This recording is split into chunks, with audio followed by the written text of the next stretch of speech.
Today we have decided to have a Hamsa Puja in Germany.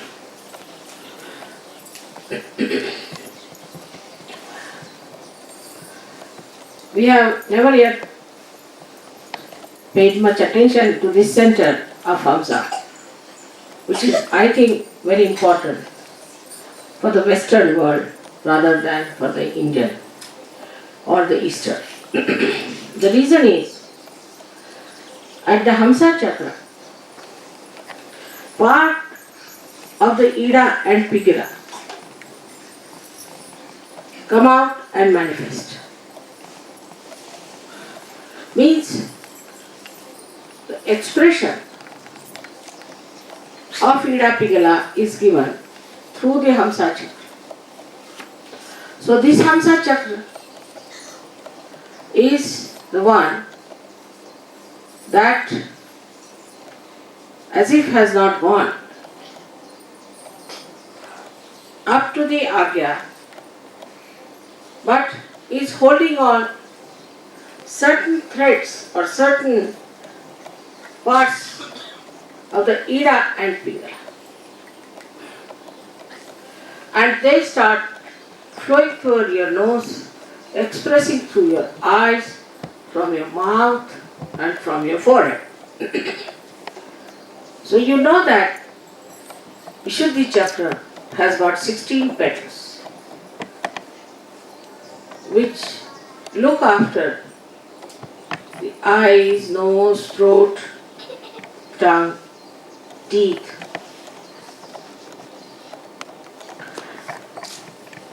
But the expression part of it comes through the Hamsa Chakra of all these. So, it's a very, very important thing in a Western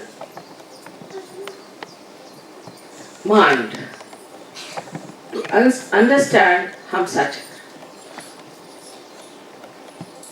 There's a beautiful couplet about this in Sanskrit.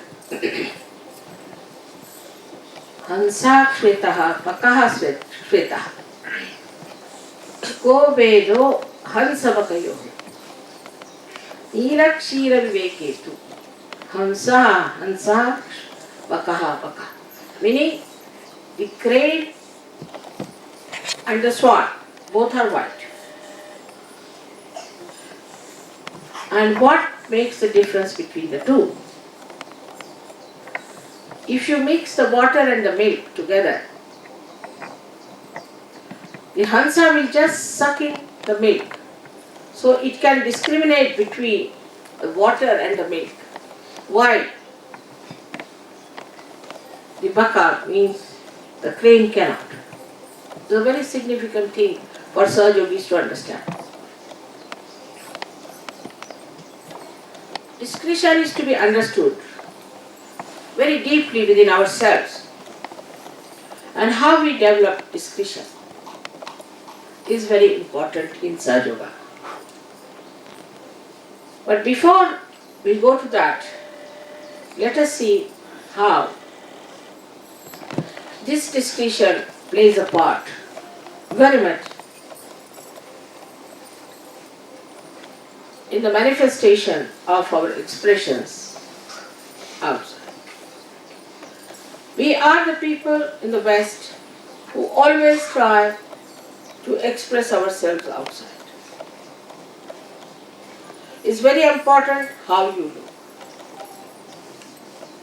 It's very important where you look, what you look, what you see. It's very important that your appearance should be good. Very particular, they spend lots of time in improving their appearances. This is the minimum. Then they have a method by which he called the medias. The country speaks or manifests through the medias. And the medias have to have a training. Every country has its speciality. one better than the other. And when you see all of them, you find they lack discretion completely. Also, in our speech, in our expression of literature, expression of poetry, expression of our relationships with others, any kind of expression requires discretion, which is a deep-seated knowledge or wisdom.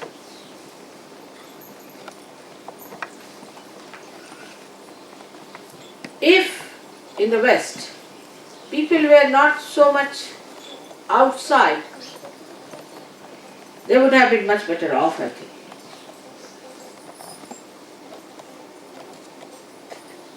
If, supposing in England, people don't become punks, then others will laugh at them. And they'll think that this man has no money to become a punk. So kind of a fashion that sets in a society of that kind, which has no discretion and which is very outward. Fashions won't work out in countries where they are deeply rooted into traditions and into proper understanding of life. Of course, the countries which have been very ancient, have been traditionally trying to improve themselves with error and trial methods, have developed much better discretion, much better understanding. But the countries which are not gone through all that ordeal, have not worked out, have not gone through that discipline, lack in discretion. And that's why many of the people, though they are of very deep seeking, have gone astray. If they had discretion, they would not have gone astray, they would not have gone to wrong places, but the discretion was missing. So, it comes to the discretion how to use your Ida Nadi and Pingala. And discretion to understand what is good and what is bad. Now let us see the Ida Nadi. Ida Nadi is very important because the discretion in this can only come through traditional understanding. Ida Nadi starts from the Ganesha's point, Muladhara.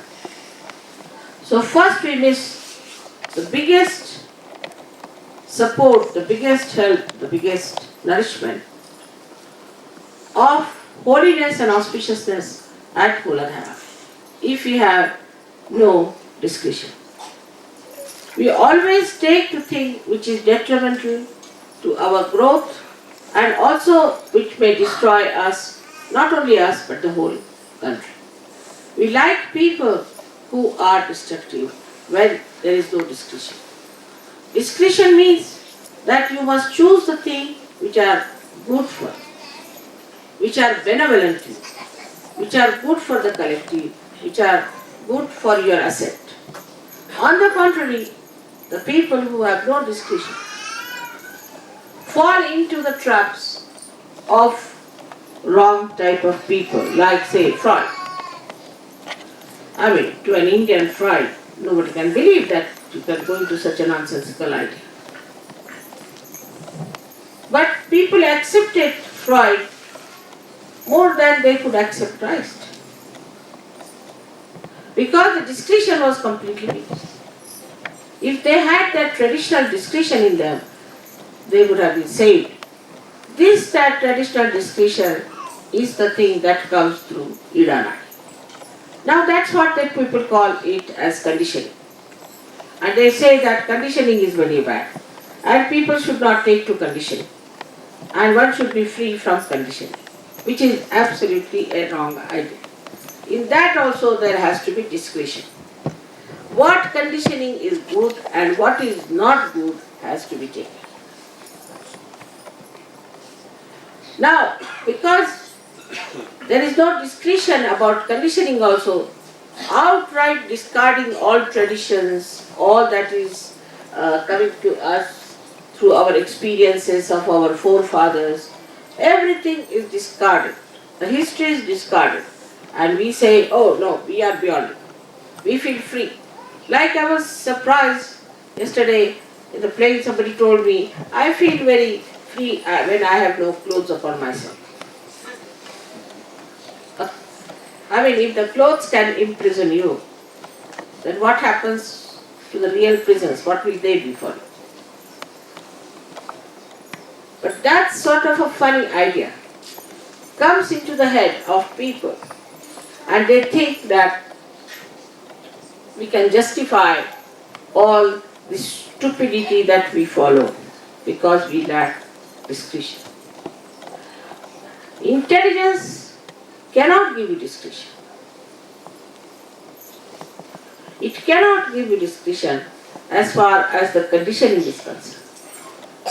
For a Sahaja Yogi, it is important to understand how you develop your discretion.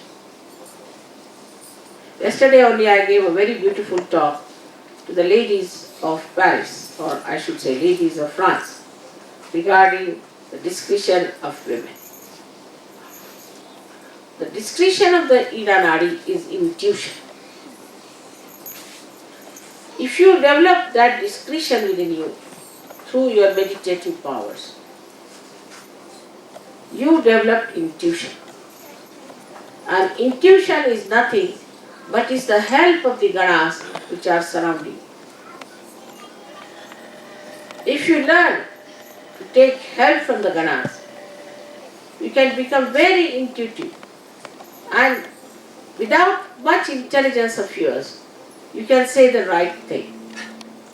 The whole of Sahaja Yoga, I would say 50% at least out of that is based on intuition. For that you have to develop a proper sense of Sri Ganesh. Sri Ganesh in its right sense you have to understand. From there starts, because he is Ganapati, he is the one who is the master, is the chief of all the ganas. So the ganas give you the intuition. For example, say I have to go somewhere, and then what I say is that no, I won't be able to go there tomorrow, and I won't go somehow. And people think, Mother, how do you know? I know, because the ganas are there, and what they say is the truth. They know all about it. Or anything I say about someone comes true.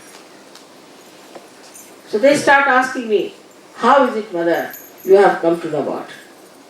I live on intuition. Like I have to catch a plane, I know by intuition what's going to happen.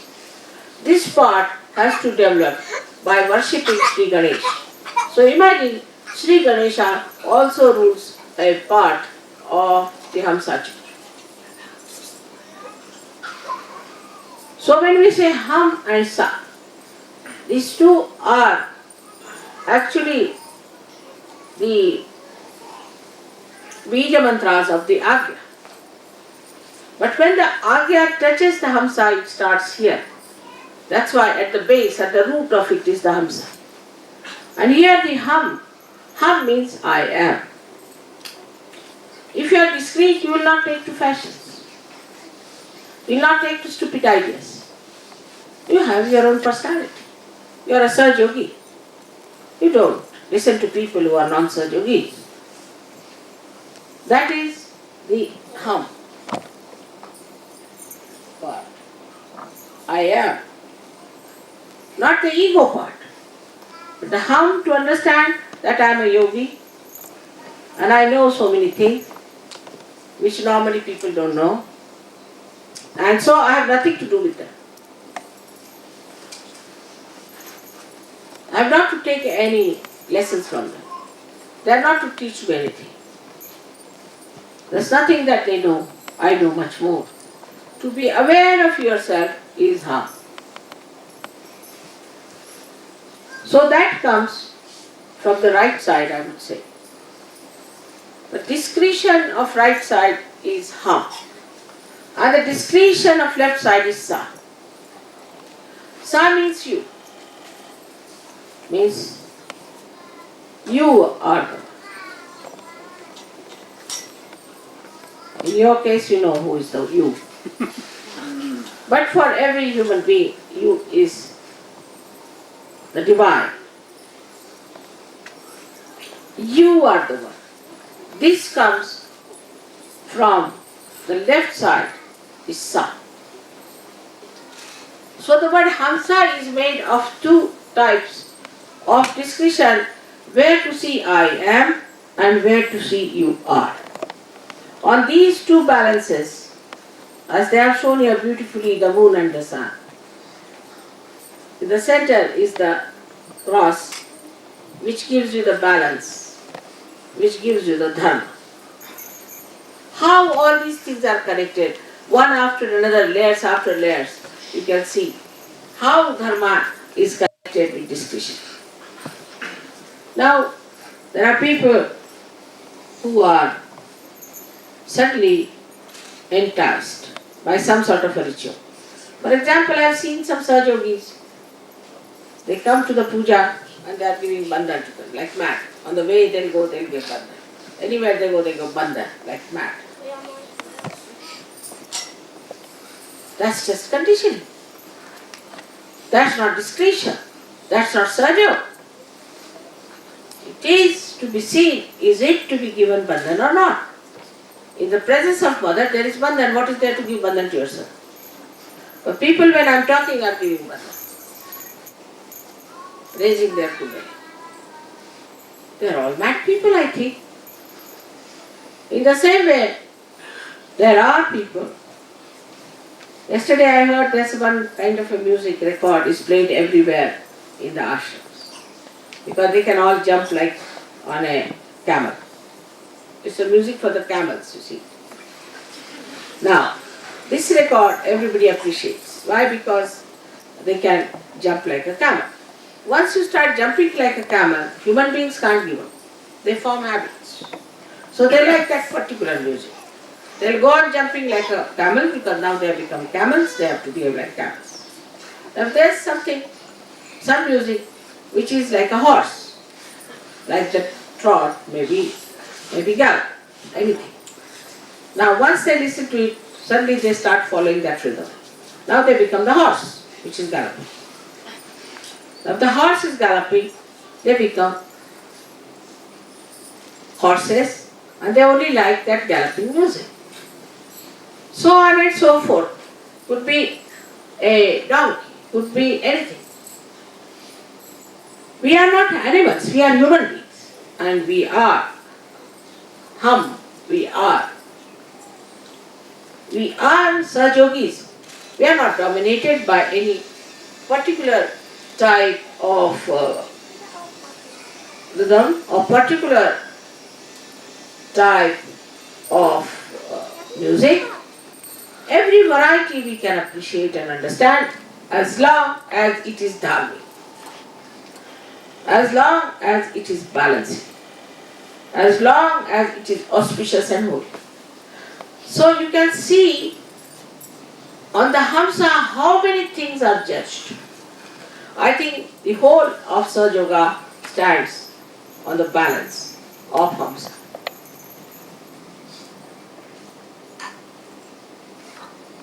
There are people who are very astute, means very honest. But this honesty can go into a ridiculous limit. Or else there are people who are very hardworking. This can also go to the ridiculous limit. So these qualities which are supposed to be good cannot be righteous. The righteousness is discretion.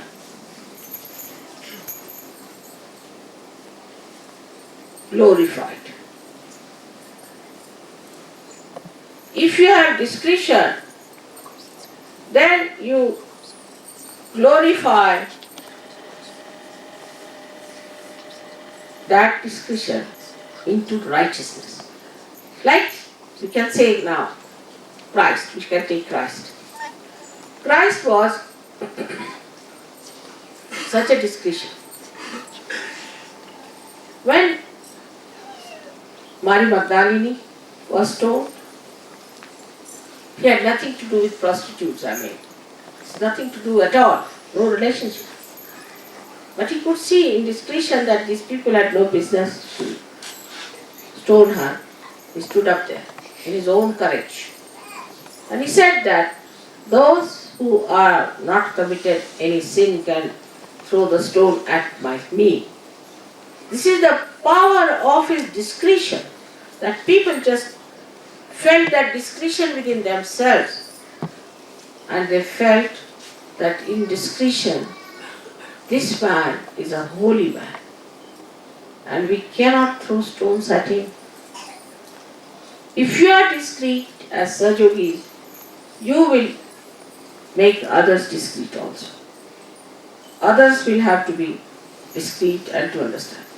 And this Nirakshira Vivek is the differentiation between the water and the milk, the bad and the good can come to you if you develop that discretion.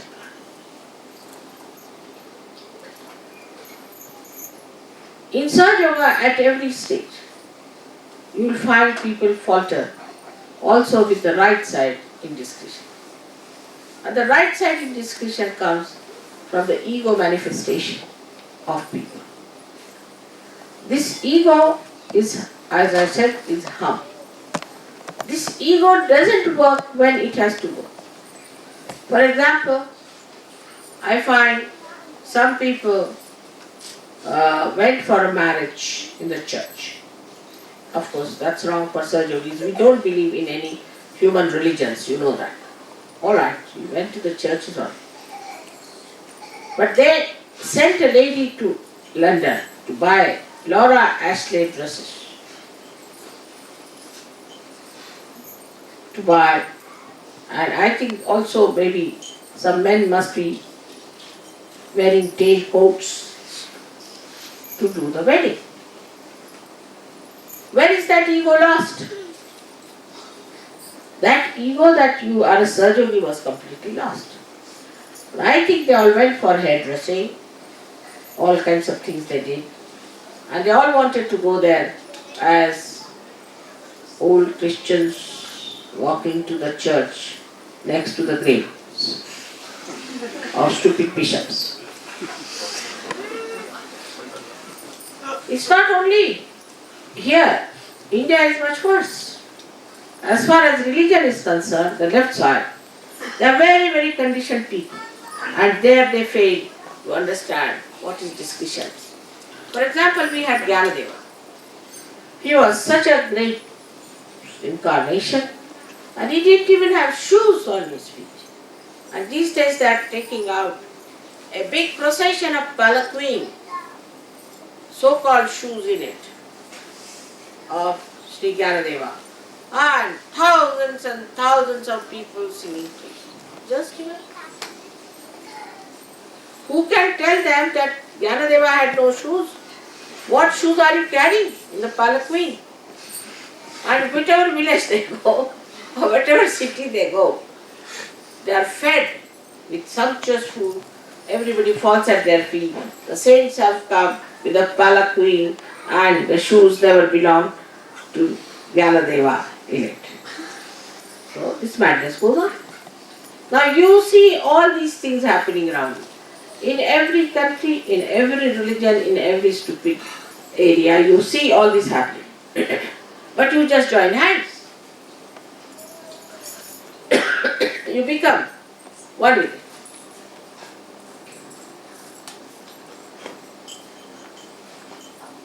And then it becomes so difficult to understand what has happened. Now this ego, when used properly, then is discretion. Now also people have another very horrid conditioning apart from the religion, is of the country. I belong to India, I belong to Germany, I belong to England. Everything is wretched. I mean, to say something like that means you are not yet grown up to the Sahasrara land. Those who start becoming some nationality do not know that your nationality is transformed. Actually, don't need any passports. In the area where the divine reigns, no passport is needed. It's writ large on your faces. But still inside this deep conditioning is there, that I belong to this country, my country is very great, your country is not good. But when it comes to discretion is to think that all right, I was born in Germany and Germany has made lots of mistakes. Let me work it out so that I get back all my German people into the area where resides peace, joy and happiness. There is, this conditioning is used in discretion. In everything you will find there are two sides. Which way you move is your discretion. For example, there are people who have a conditioning of a particular, say, a religion. Supposing they belong to the Jewish religion and have come to Sahaja Yoga, or they belong to Christianity and have come to Sahaja Yoga. So now, what is the discretion? As soon as another Jew person comes in, or Christian person comes in, they'll just get into a fraternity of roots there.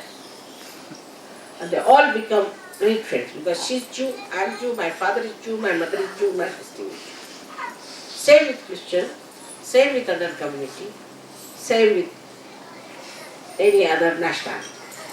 Now, what is the discretion when you see?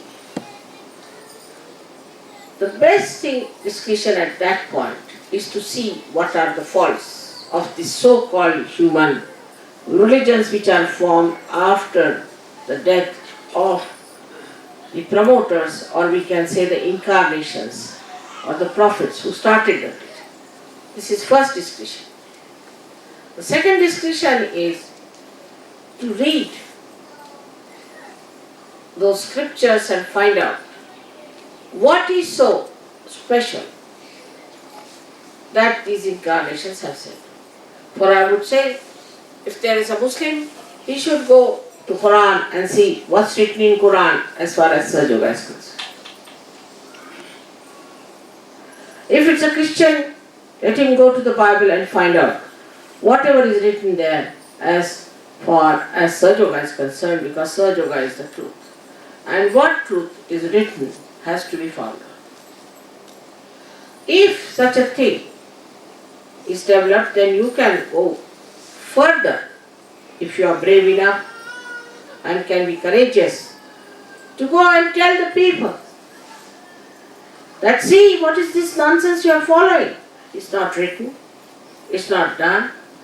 Whatever is written, this is the essence of the whole thing. That's the third stage, where you have used your discretion as far as a particular religion and nationality is concerned.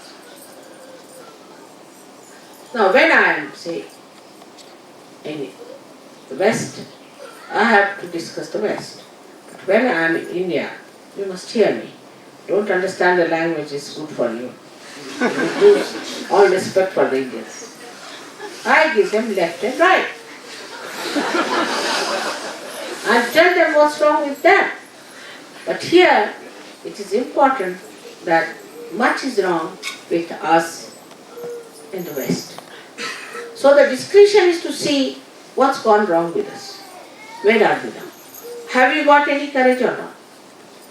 For example, ladies don't have courage to wear a sari outside. Why? Sometimes doesn't matter. When Indians can wear your dresses, you can wear saris also. Or a man won't wear Indian dresses outside. Is a little hum is needed.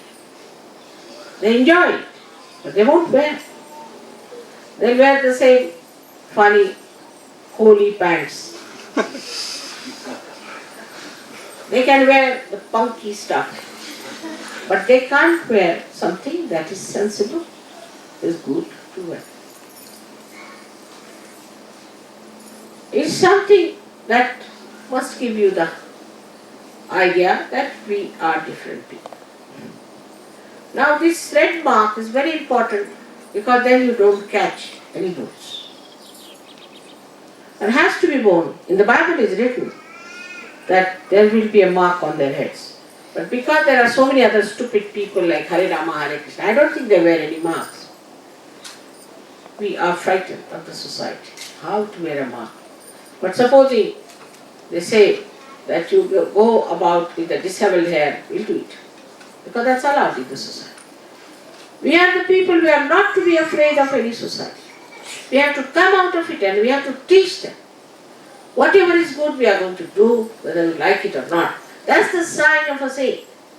If you have seen any saint anywhere, they have gone all out to say whatever is right, whatever is to be done, and whatever is to be followed. That's the sign of a saint. Otherwise, if saint sometimes gets dissolved in the society, sometimes inside yoga, sometimes here, then what's the use of such saints? Tell me any saint whom you know who has not fought the society, who has not pointed out the mistakes of the society. In a very loud manner, without any fear. Have you known any saint like that? For Saj Yogis, it is very important to have that courage within themselves. If you develop your discretion, then it works out. On the ego side, what kind of a discretion you develop and how? On the right side are all the devas, all the deities sitting around you. You have to understand these deities. You have to know what they are going to do. Supposing now you are lost on the way. So you should not think like all other people, oh, I'm lost in the way, how will I go there, what will I do? After all, you are going for some nonsensical work. Doesn't matter. But you must think, why? Hanumana, he must have brought me here for some purpose. Let's be on the lookout. Accept it. Accept the situation. When you accept the situation, you are playing into the hands of the deities and they are guiding you. Your deities are working it out. Accept it. And this acceptance will give you a wonderful discretion over your ego. Whatever goes wrong, it's alright. We accept it. And above all, the vibrations part, which you have to see. If you do something, if vibrations are going down, then of course I am a Sahaja. To me, vibrations and my ascent is the most important thing. So to develop the discretion on the right hand side, you have to know your goal, your destination. You must know on what path you are standing and where you are brought. Where are you today? You are not like other people. If that kind of a discretion you develop within yourself through pure intelligence, for that you need pure intelligence. And pure intelligence in a Hamsa is that it glides on the water. It shrugs the water. It doesn't allow anything to overpower. It's in the water, beautifully beautifying the lakes. Also, not allowing the lake to dissolve them or to overpower them or to covet them. This is the part where they are hum. If they want, they can dive down. If they don't want, they will not. They are gliding on the ocean of the samsara, of this bhavasagara, and they are not going to be drowned into it. That is the hum part of it, which you should have the discussion. On the one side, you should accept things that they come to. The best among these was Sri Krishna, I would say, who had real discretion.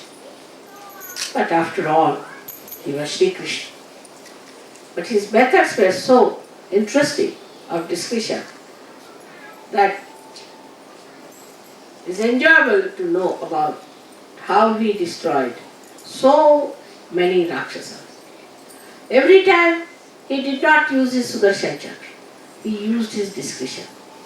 Like there was a Rakshasa who was trying to overpower the Pandavas, who was trying to overpower the people who were good. Sri Krishna said, now what to do with this horrible fellow? And this fellow had wounds from Brahmadeva and from Mahadeva and everyone. So Sri Krishna is the center after all. So he wanted to organize a proper destruction of this horrible Rakshasa. So what he did, that there was a great right-sided saint meditating, and he had taken a vow that nobody should disturb me. At least the one who disturbed me for the first time, I should have power to destroy if I look at that person. And this one was meditating in a cave. Sri Krishna very beautifully ran away from the battlefield. His name is Ranchodas. It's little bit deliberately to say somebody that the one who ran out of the battlefield. So Sri Krishna ran out of the battlefield. But there was no way out to kill this horrible fellow. And he went and he was covering himself with a shawl. He went into that cave and covered that saint with his shawl. After Sri Krishna was running this horrible Rakshasa to kill him, Sri Krishna went and hid himself. When this Rakshasa came near the cave, he saw the shawl covering this saint. He said, "Oh, so now you are tired and sleeping here, running away from the field. Get up now." As soon as he said this saint got up and looked at him, and he was completely burnt.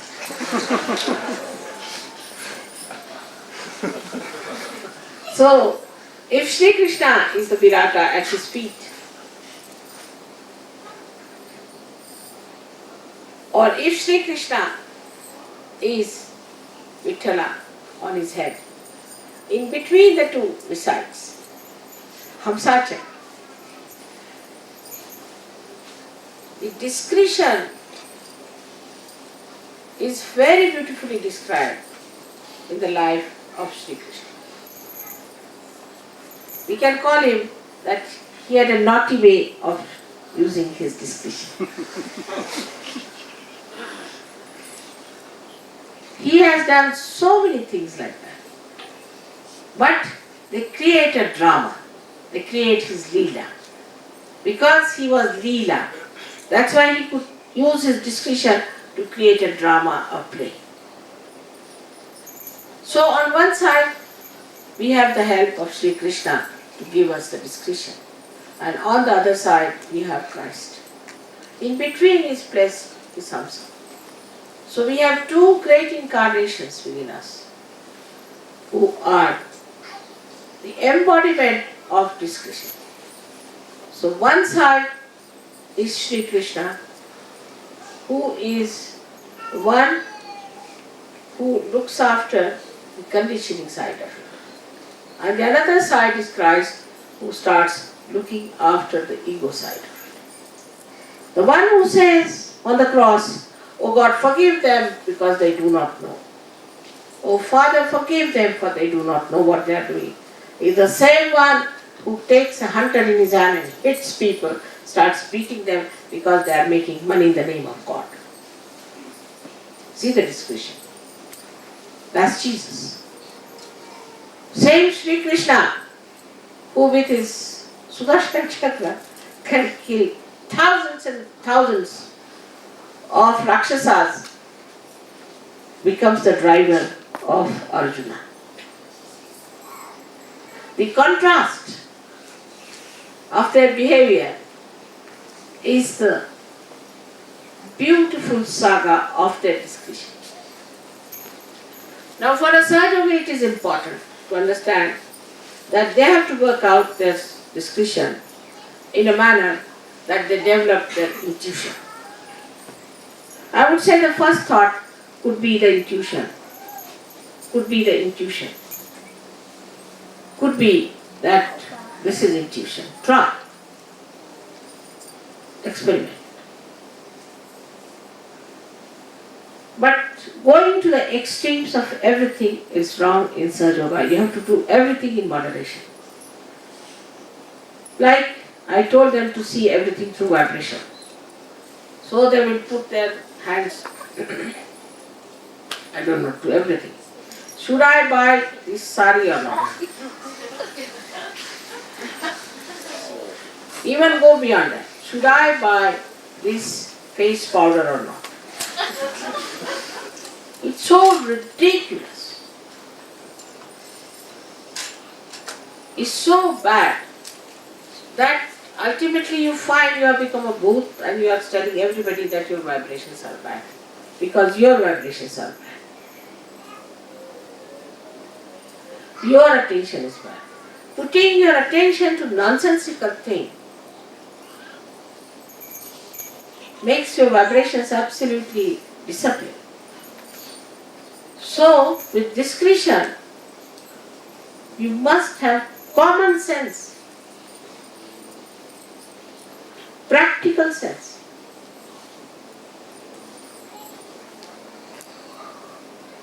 I've seen people suddenly talking to anybody about Sahaja Yoga. No, it's not practical. Sahaja Yoga is a precious diamond. You cannot give it to every person. I've seen people at the airport raising Kundalini of everything. No, it's not meant. They have to come to Sahaja Yoga. They have to ask for it. They have to beg for it. Then only they can get their realization. We don't want quantity, we want quality. All my lectures, if you see in that, I have been insisting on the quality of Sahajogis and the quality of the seekers. But when we start thinking of getting a majority for a vote for Sri Mataji, I have to say, I am not standing for any election. Whether you elect me or not, I am elected.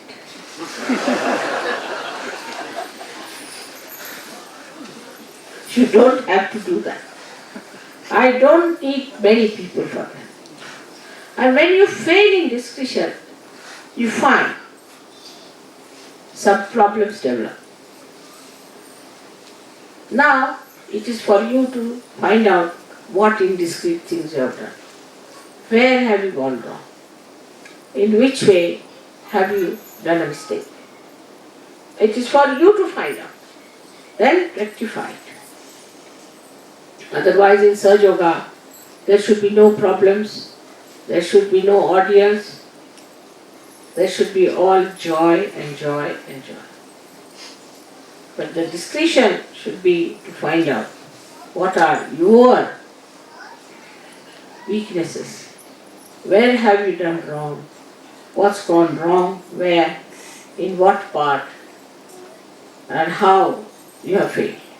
Sometimes people think, oh, we did a lot at that time, now we can't. then you have failed. Like I heard that people are saying, now we have come here so we will not go to Guru Puja. It's wrong. Very wrong. You have to come to Guru Puja. No question. Guru Puja is the one puja you cannot miss. Even if you meet Sahasrara is alright. But Guru Puja is very important. At any cost you have to come for Guru Puja. I know I chose a place which is Andorra. But it's not Himalaya.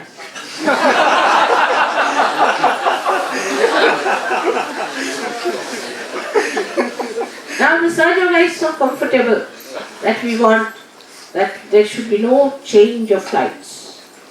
Directly we sit on a Hamsa and reach Andorra place. You will see that. But if you develop a habit of thinking, oh, it would be difficult, anything.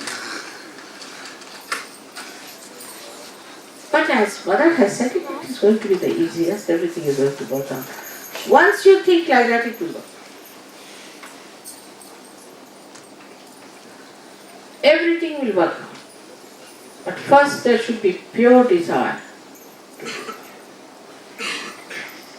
Whenever such ideas come into your head, again use your discretion. We go to Guru Puja for our own health. Every Guru Puja, if you remember, you have come up very much higher. Every Guru Puja has helped. Of course, you say that Maharashtra tour is very good. I agree, it is. Maharashtra tour helps you a lot. But that's for 30 days. So intensive. Guru Puja is only one day. How many pujas you have in Maharashtra? At least 8 to 9. Sometimes even 10. That's why. Naturally, it has to be much more effective. But Guru Puja itself is extremely effective. Indians have been asking me, Mother, at least once more, give us the Guru Puja. We'll give anything to have a Guru Puja. Please come. This time they wanted to have Guru Puja. Imagine, you could not have attended Guru Puja in India. But Andorra, I have a special purpose. I have a special purpose. So please understand, I am not a purposeless personality.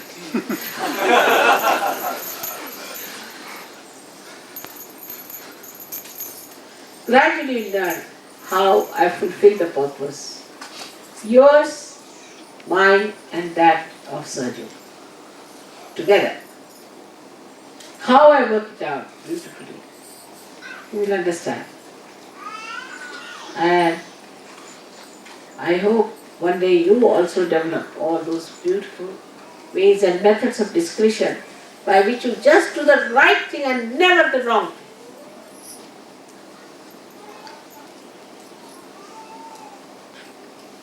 Now for the treatment of Hamsa Chakra, which is more on the physical side, it's outside, that's why it has to be much more on the physical side also.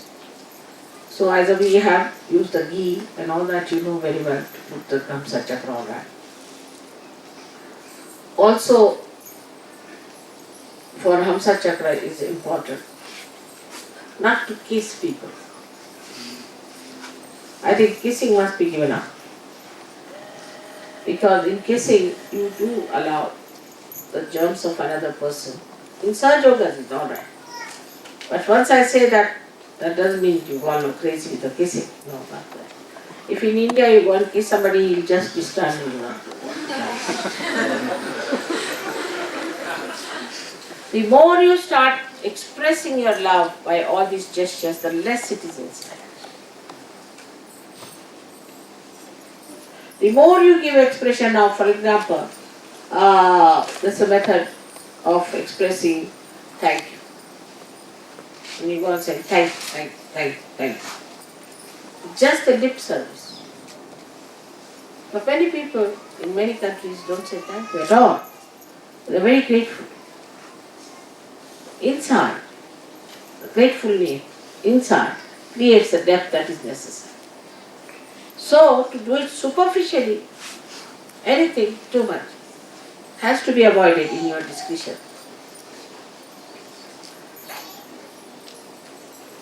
But avoiding extremes, avoiding too much outward expression, again can create another indiscretion. Like the English. They don't speak. They just don't speak. You travel with them every day for 25 miles, sitting together, they will not say who you are. They'll know each and everything about you, but they'll just keep. They are not supposed to speak. It's artificial. So the second point we have to come to, we are not to be artificial. It's alright. If somebody feels like just out of just spontaneity wants to love me and hug me, I don't mind. Because not artificial, it just comes. Children are most spontaneous. They are not artificial. They are not at all artificial. In the same way, we have to be very natural about everything. It's alright while talking to each other if the men hit the man a little bit. Doesn't matter. They are not insulted. It's a love, expression of love. Is all. But should be spontaneous, should not be artificial. We should not take to artificiality in Sajoga at all, by any chance. But wearing clothes is not artificiality. To be decent is not artificiality. To be dignified is not artificiality. Artificiality is that what you don't feel inside is to say out. That is artificiality, and for Sajogi, he feels he has that bashfulness, he has that shyness, he has that protocol, and he respects his body. Out of respect of the body, he doesn't want to do something that will insult his body. And that's how, if you understand how far to go and how far to stop. Then there is another way of indiscretion in Sajoga which I have seen, is that people start using me in many purposes like that. Like supposing now somebody is writing a poem. So he'll come to me and say, please correct my poem. I'll correct 1 poem, 2 poems, 3 poems, 10 poems. Then he will lose the capacity to produce poems. You should not use me for your own purpose in that manner. But in any case, you are using me.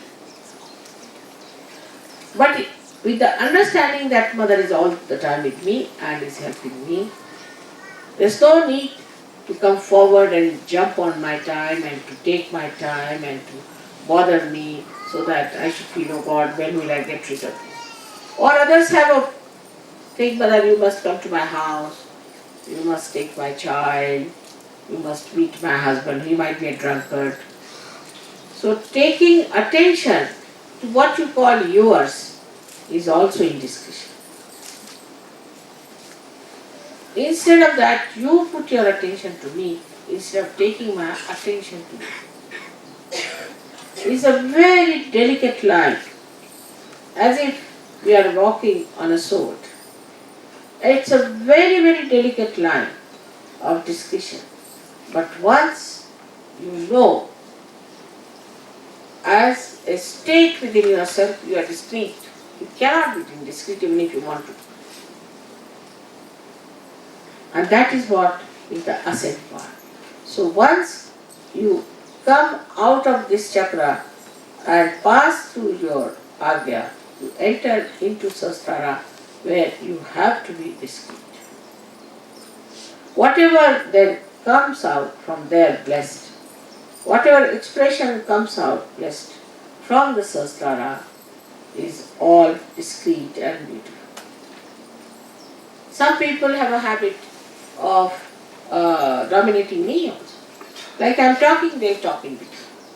If I am saying something, they will come. Then I play tricks. I am good at playing tricks. But I'm very discreet. It's alright. My discretion plays the tricks. Because if I'm direct, you won't like it. So better be discreet and play tricks. In everything that we do, discretion expresses itself. And if you are a solid Sahajogi or a Sahajogini, your discretion is evident and everybody sees it and knows it that it is there. So for all of you, it is important to develop your discretion today and to ask me to recite your Hamsa Chakra so that you are all the time stationed in the power of discretion. With discretion we have evolved to human state. And to go further, we have to develop our innate discretion, which I think is the essence of all the religion, of all the adventures we have had, of all the lives which we have known, is the discretion around which everything moves. May God bless you.